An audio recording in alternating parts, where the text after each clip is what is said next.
Avec G20 en maths, il n'y a jamais de problème, mais que des solutions.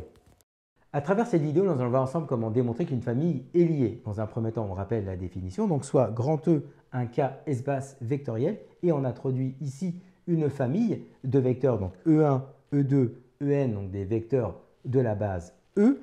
Et donc cette famille est liée, eh bien s'il existe une combinaison linéaire des vecteurs de cette famille égale au vecteur nul de l'ensemble grand E, dont l'un au moins des coefficients est non nul. Ça veut dire quoi? C'est-à-dire que si on introduit des réels lambda 1, lambda 2 jusqu'à lambda n, et on fait la somme de lambda 1, E1 plus lambda 2, E2 plus lambda n, En, égale au vecteur nul de l'ensemble E, eh bien il faut qu'il y ait au moins un des réels ici, lambda 1, lambda 2, lambda 3 jusqu'à lambda n, au moins un de ces réels qui soit non nul. Donc on va le faire ici sur un exemple. On introduit la famille grand A, donc avec trois vecteurs. Donc le premier vecteur c'est E1, donc dont les composantes sont 1, 2, 3. Le vecteur E2, moins 1, 4, 1. Et enfin le vecteur E3, moins 1, 16 et 9. Et la question ici, c'est de démontrer est-ce que cette famille est une famille liée de R3. Donc ici, grand E correspond à R3. Donc comment on va s'y prendre? On introduit nos trois réels lambda 1, lambda 2, lambda 3. Et on calcule lambda 1, E1 plus lambda 2, E2 plus lambda 3, E3 égale au vecteur nul de l'ensemble grand E. Donc ici, le triplet 0, 0, 0. On doit résoudre ce système et à la fin, il suffit d'avoir au moins un des réels, lambda 1 ou lambda 2 ou lambda 3, qui soit différent de 0. Donc, ici, on va pouvoir, donc lambda 1, E1 plus lambda 2, E2 plus lambda 3, E3 égale à 0, 0, 0. On développe, donc ça nous donne cette expression. Ensuite, on va additionner ces trois vecteurs ensemble.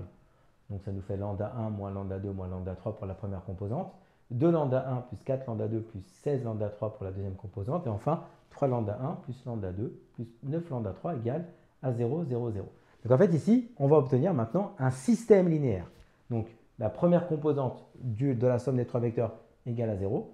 La deuxième composante est égale à 0. Et enfin, la troisième composante est égale à 0. Donc on a ici un système linéaire. On va pouvoir le résoudre, par exemple, à l'aide de la méthode de Gauss. Donc en fait, ici, j'indique ligne 1, ligne 2, ligne 3.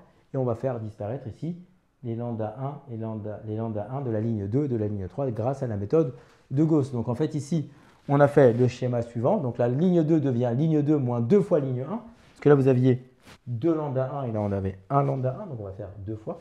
Là, il y a 3 lambda 1 et lambda 1 ici, donc c'est 3. D'où le calcul.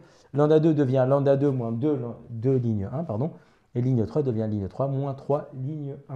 Donc on applique ici la règle de calcul. Et donc, ça nous donne directement le calcul, je l'ai fait pour vous. Une fois qu'on arrive ici, on va simplifier ces deux lignes-là. Et lorsqu'on simplifie ces deux lignes-là, on observe qu'elles sont égales. Donc, si elles sont égales, c'est-à-dire que notre système ici linéaire, on n'a pas besoin de cette troisième ligne, parce qu'elle est déjà ici définie à la deuxième ligne. Donc, on va garder ces deux premières lignes. Lorsqu'on garde ces deux premières lignes, eh bien, avec la ligne 2, l'information lambda 2 plus 3 lambda 3 égale à 0, ça nous donne lambda 2 égale à moins 3 lambda 3. Donc, on va remplacer lambda 2 par moins 3 lambda 3. On l'a fait ici. Et donc, on va pouvoir maintenant exprimer lambda 1 et lambda 2 à l'aide de lambda 3. Donc, on obtient ici lambda 1 égale à moins 2 lambda 3 et lambda 2 égale à moins 3 lambda 3.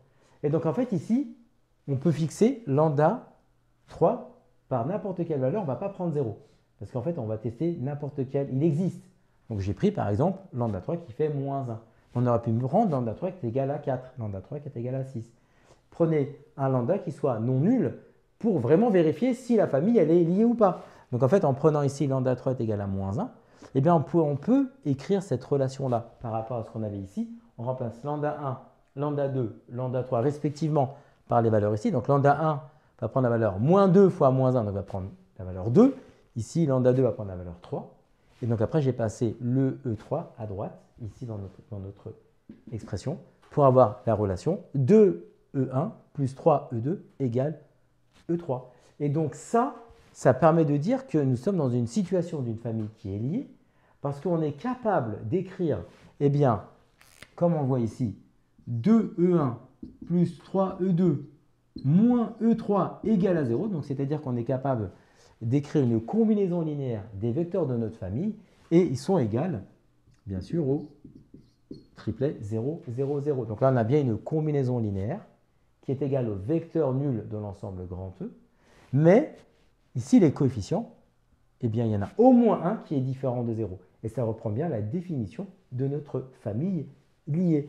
Donc, ici, comme remarque pour finir, donc dans un premier temps, on va pouvoir conclure qu'on a bien une famille liée. Et donc, juste une petite remarque avant d'attaquer celle-ci, c'est que souvent, dans les énoncés des exercices, on vous demande est-ce que la famille, elle est libre? Ben, ça, c'est une famille qui n'est pas libre. Parce qu'en fait, on est capable d'exprimer nos vecteurs à l'aide, donc égal au vecteur nul, avec au moins un des coefficients devant notre vecteur qui est non nul. Donc ça, c'est une famille qui est liée. Donc autrement dit, eh bien, si votre famille n'est pas libre, elle est forcément liée. Et c'est plutôt dans ce sens-là que les questions sont posées, c'est a-t-on une famille qui est libre?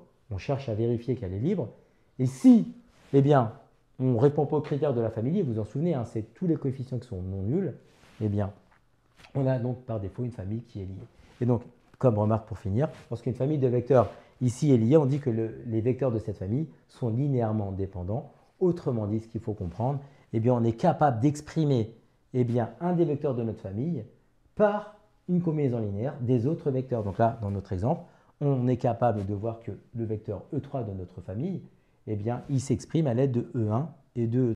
Comme tu as kiffé la vidéo et que tu veux des bonnes notes en maths, alors tu mets un pouce bleu, tu t'abonnes à notre chaîne, tu poses un commentaire, on y répond sans problème. Ensuite, on t'embarque avec nous sur g20enmaths.com. Des exercices corrigés, des détails de ouf avec ça. Plus d'excuses pour pas avoir de bonnes notes en maths. Et bien sûr, rendez-vous sur nos réseaux sociaux.